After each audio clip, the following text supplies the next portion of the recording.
Good afternoon, and thank you for joining us here today.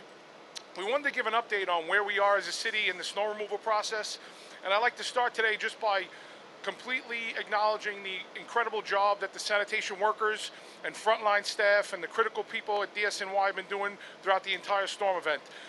These men and women have been doing an epic job working around the clock since Sunday, and I couldn't be prouder of what they've been able to do in this event. This snowstorm, as everybody knows, was a pretty significant event. Parts of the city saw up to 19 inches of snow, and here we are, it's Thursday, and the dig out continues. Behind me is one of our snow melters. This machine, located in Manhattan, we have 7 units up and running in every borough. Brooklyn and Queens have 2 units running at the same time, but we have 7 units citywide. They will process 60 tons of snow per hour.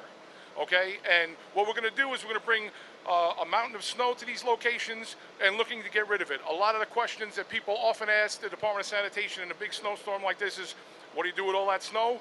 This is what we do with it.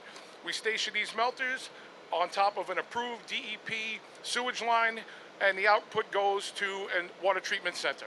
That's what's going to happen with that. In addition to where we are in relative terms to other functions that we're doing, refuse has started up again today on Thursday.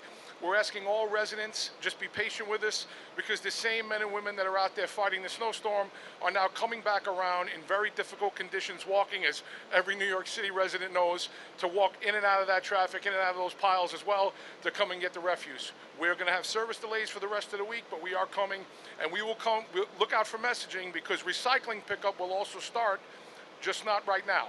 So for the next few days, we're coming after the refuse, recycling messaging to follow.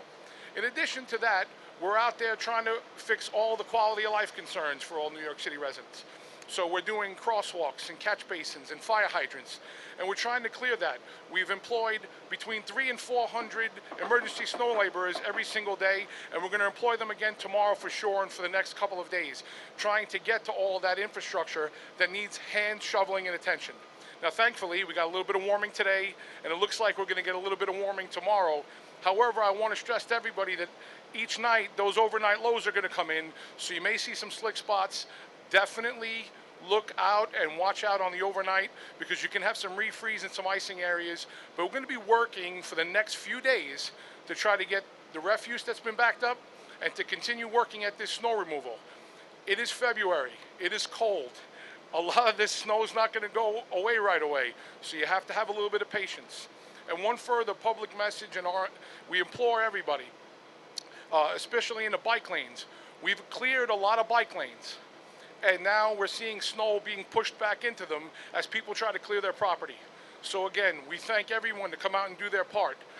The property owners that are coming out to maintain their properties the way they're supposed to have that path so that people can walk by, we appreciate that. We need you to continue doing that. However, we're just going to ask, try, if your curb line is right in front of a bike lane, please don't push it back into the bike lane. It's kind of defeating the purpose. But we appreciate everybody who's been coming out to help us. We really do. And we need everyone to come out. If you're a property owner, please try to get out and shovel your property, because we need people to be able to walk past, particularly those essential workers, people delivering food, and nurses, and everybody else who may be walking somewhere. They need a place to walk. So it's been a heavy snowfall. If you get out there and shovel, please be careful, take extra time, take breaks, but we definitely need you to do your part, and we're going to continue to do ours. Again, I thank everybody for their patience.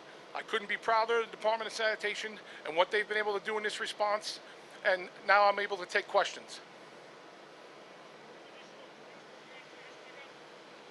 I'm sorry, I didn't.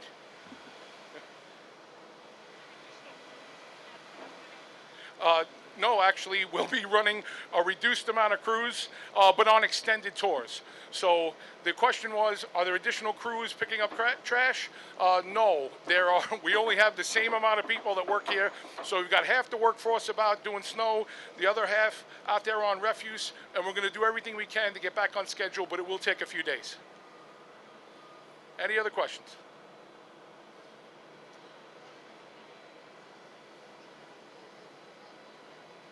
I'm going to, hold on one second. I definitely going to answer you. Can,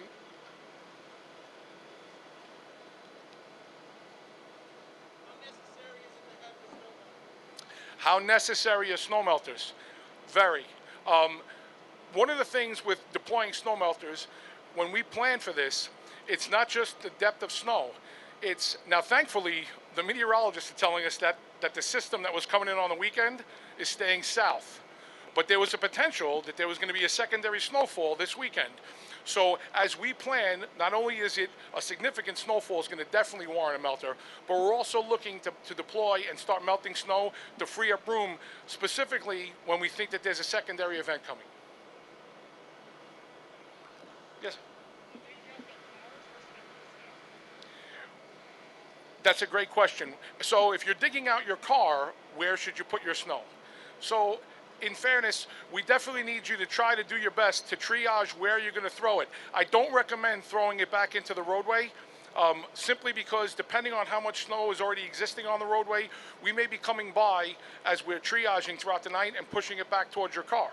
However, there's usually a space between parked cars where you could possibly get your tires out, get your car free, and deposit the snow. So try not to do it directly into the center line of the roadway, but we do understand real estate is scarce and that people are running out, especially when there's over 17 to 19 inches of snow. Just try not to push it back directly into the roadway, and certainly don't block the fire hydrant or try and not block the catch basin. We're going to want this to drain off once we get some melting. All right. Thank you very much for joining us.